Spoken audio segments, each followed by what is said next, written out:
So ngayon mga katiits, ang sign na ibabahagi natin is yung snake head marker mga katiits. So meron tayong isang sign sa treasure hunting na ibabahagi ngayon. So ito ay ulo ng ahas. So napakaganda mga katiits. So nandito mga katiits. Yan mga katiits. So pansin yan mga katiits. Diba napakaganda, napakaklaro na isang snake head marker. So ngayon mga katiits, at itong tingnan ang site. So dito buong paligid mga katiits, ano? So dito sa areang ito. So itong sign ito ay napakaganda.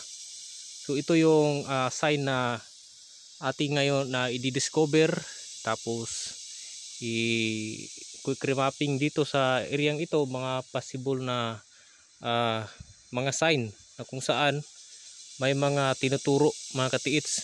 So basically mga katiits, kapag mga snake head marker mga katiits, yan parang ulo. Ganito mga katiits, isa lang yung ibig sabihin yan mga katiits.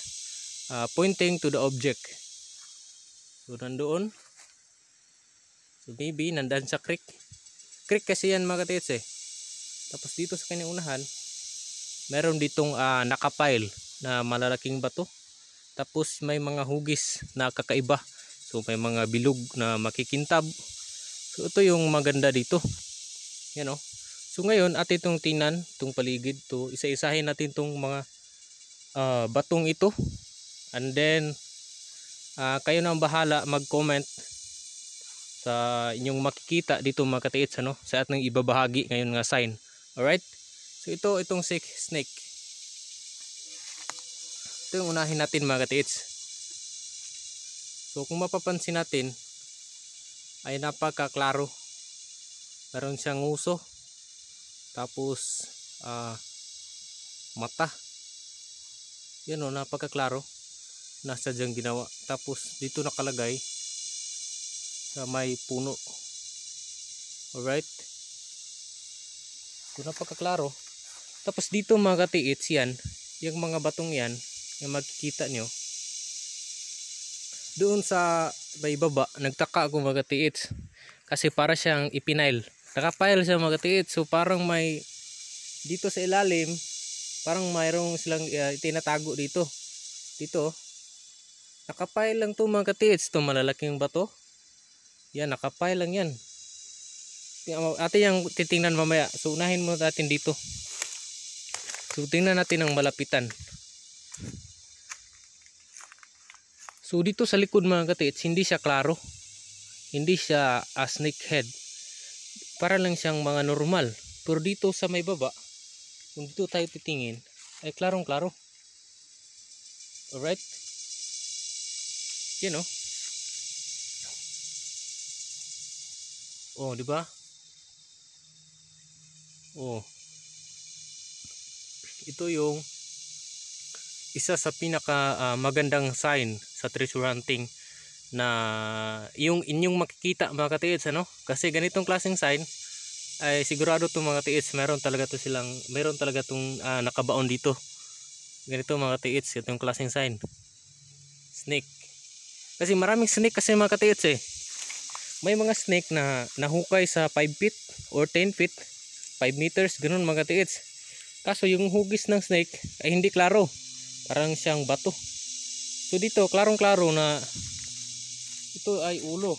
So nandito sa ibabaw, wala siya sa ilalim. So ang ibig sabihin, pointing to the object dito, dyan sa may creek, or dito sa may harapan, dito sa kanyang harapan mga katiits, dyan dito. So dito mga katiits, kapag tayo ay titingin, dapat i-consider talaga natin yung paligid dito sa may likod. Dyan hindi lang dito sa may harapan, meron din dito sa likod. Yan yan mga katiits, dalawang malalaking bato na may kakaibang hugis, may mga sign. Yan mayroon pa dito, may pataas na line. So ibig sabihin, ito ay positive. Meron talaga to dito. Ito yung kanyang likod. Oh, di ba? Hindi siya mataas. Para lang siyang bato na bilog. Tapos pinorma ng isang snake or ulo ng ahas mga katiits. Ito.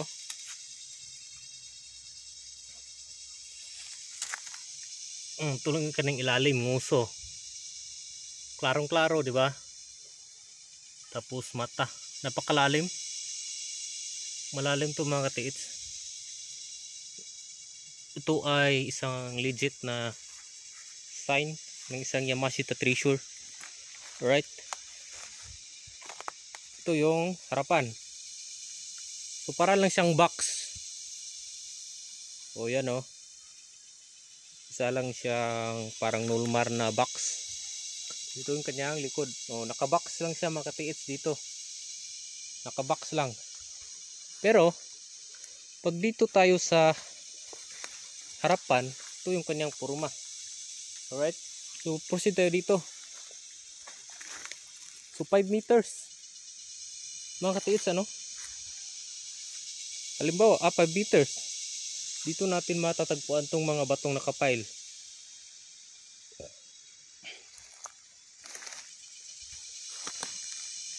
Yan o. So accordingly mga katiits, sa sabi-sabi sa mga seniors natin, sa mga treasure hunters na matatanda na, sabi daw nila sa harapan daw nito, dito sa may snake na sign, meron daw tayong makikita na bato na biyak or na parang nabiyak mga katiits. Dalawang bato na nakadikit na parang nabiyak yung gitna. Dito daw sa harapan. Dito. Try natin tong tingnan. Doon sa likod. Kung meron ba. Kasi sabi daw nila, kung meron daw nabiyak dito, ito na yon dito sa ilalim. So dito sa harapan. Harapan ng sign na ito. Alright. So tara. Doon tayo sa likod. So mag-comment kayo mga katiits kung ano ba sa tingin nyo yung sign na ito, or mayroon ba kayong mga suggestion na pwede nyong idagdag dito, mga kaalaman mga katiits ano. So dito mga katiits, ito yung sinasabi ko. So nakapatong lang siya mga katiits ano, para siyang nakapile. Yan o, plastada. Diyan nakapile, tatlo malalakim. Tapos dito, ito yung mga hugis ng mga treasure mark na bato, or dito sa area nito mayroong nakatago na isang kayamanan. Ito yung mga hugis ng bato na ating makikita. Yan o, ganyan. Ang ibig sabihin yan mga katiits, ay meron ditong isang treasure.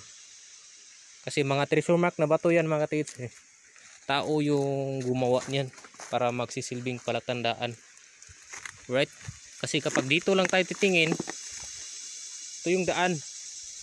Tapos creek. Hindi yan natin mapapansin. Yan o. May maraming kawayan.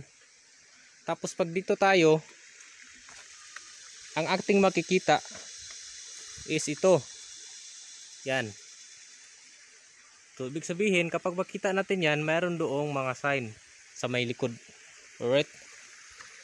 So dito mga katiits, tingnan natin dito sa may likod. Oh yan oh. Napakaklaro na isang mga treasure mark. Tapos doon tayo sa kabila. Kung mayroon bang bitak na malaki. Alright. Kasi kapag mayroon daw, nandyan daw sa ilalim niyan. Harapan lang. Nandyan lang sa harapan. Alright. Tapos dito. Dito tayo. So ito yung harapan. Mga katiits ano. Itong batong ito. Tapos nandoon sa likod. So tingnan natin. Ayun. Ayun na nga. Totoo nga yung sinabi nila mga katiits. Yan o. Bato nga siya na nabiyak. Pansin yan mga katiits. Di ba napakalaki? Yan oh. Para lang siyang nabiyak. So totoo yung sinasabi na mga katiits, na kapag mayroon ng stickhead dyan sa may harapan, mayroon yung bato na nabiyak, may malaking bitak. Ito mga katiits. Oh, di ba?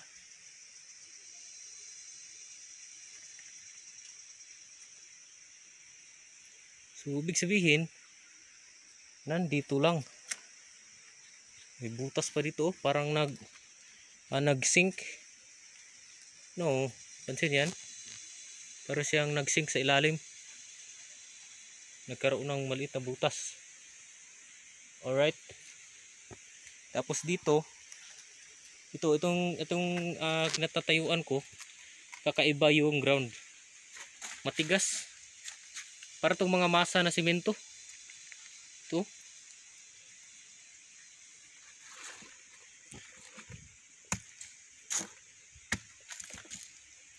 Tayo na nga mga katiits. Napakaganda. So positive to mga katiits. So ito yung sign na ibabahagi natin ngayon.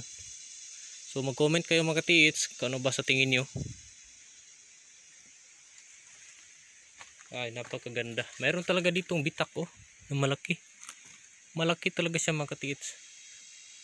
Ayan oh. Totoo nga ang sinabi nila na sa harapan daw mayroon daw malaking bitak. Tapos dito, ito yung kaniyang likurang bahagi. Loh. Yun oh.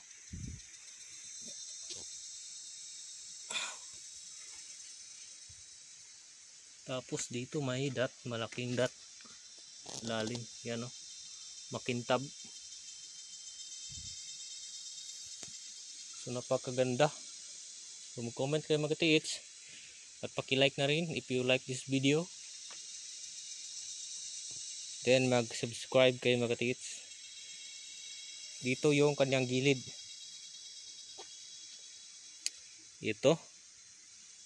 Napakaganda. Tapos nandito lang to sa may creek.